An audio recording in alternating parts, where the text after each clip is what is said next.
Hello everybody, welcome back to the channel. Today I'd like to take some time to talk about Halo Infinite and the community perception on it right now. First things first, I think the game is fine. I think it's fun to play. I haven't encountered any cheaters, thank goodness, but I do know that they are abundant. The gameplay is solid, the maps are solid for the most part. The game is, in essence, a good game, but I feel like there are things that could make it better. Obviously, due to COVID restrictions, games nowadays are having a really hard time coming out complete. And I feel like that's just a fact of life that we have to face up to and stop shitting on companies for. Now, here's the thing. In no way am I standing up for a huge corporate organization that could give a shit less about who I am. But I'm saying that the real people, the real developers behind the game working day and night to try and push a good product, they have their limits and they can't do everything. They're not robots and we shouldn't expect them to do everything.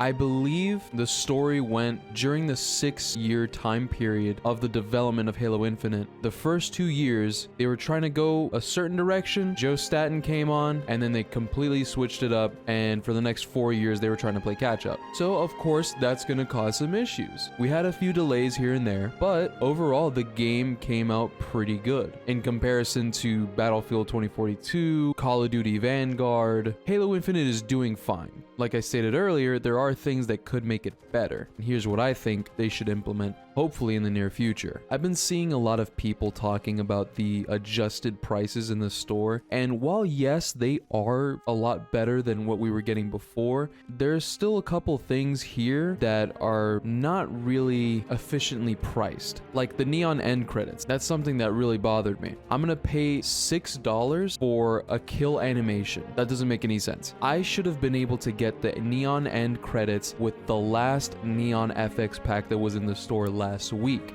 The Firefall helmet, why is it by itself? Can we at least get a color with it? Why is it 700? There's no option for a 700 credit pack. Even though, yes, technically, they are lower requirements, you're still gonna have to dish out $10 to be able to buy one of these. And I think that that's not really fair. I constantly think about how Fortnite does their skins and cosmetics and whatnot in their store because they do it so well. When you get a pack for a character in Fortnite, you get a melee weapon, you get a backpack, you get a skin, you get weapon skins for all of your guns. That's a fantastic deal. And then in comparison, you get skins for like 3 of your guns. And I just can't justify to myself that that's a good purchase. They're heading in the right direction, but they're still not there yet. I am so desperate for them to implement some form of performance-based XP because now that I've finished both the regular battle pass and the event battle pass, I have nothing to do. I mean, yes, technically I have the challenges. I have the weekly ultimate challenge reward. Then again,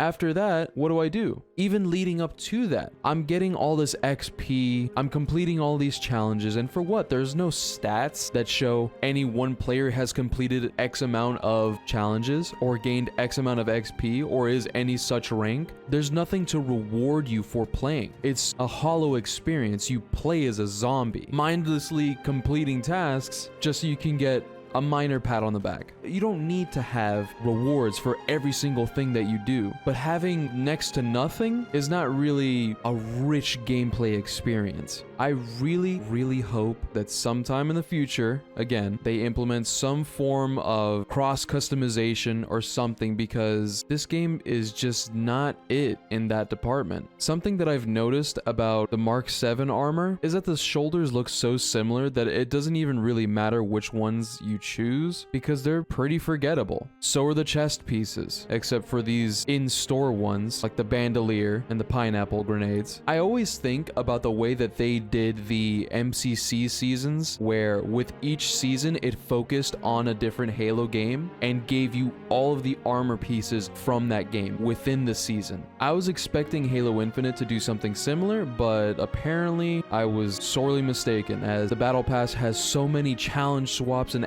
XP boosts in place of actual items that by the time you finish it, you don't really have a great deal of customization. I also need them to add some new maps or weapons or game modes. Now, here's the thing. Again, I'm not inconsiderate and saying that at the drop of a hat, 343 developers should jump on everything that the community is requesting. They have only so much resources. They have only so many people that are willing to bust their ass and develop and playtest a bunch of different new things for us to enjoy. I'm not saying forget about all the bad things that 343 developers do. I'm saying cut them some slack. Working from home, not being able to communicate with your team, all that stuff takes a toll on a game. That being said, I again would really like to see new game modes, new maps, new weapons, maybe weapon balancing, like the pulse carbine. If the pulse carbine shot faster and tracked faster, that gun would actually be viable in multiplayer. I don't think I've gotten into a single match of Halo Infinite on any game mode where somebody has willingly picked up a plasma pistol or a pulse carbine. I just woke up today and I felt like ranting a little bit about how I feel because I finished the event pass last night. I just wanted to take some time to think about everything. If you guys want to check me on what I said, make any valid arguments, feel free to do so in the comments. I would love to have a conversation with you guys. I'd love to pick your brain about the situation. Love you guys, stay safe, and I'll catch you in the next one. Deuces.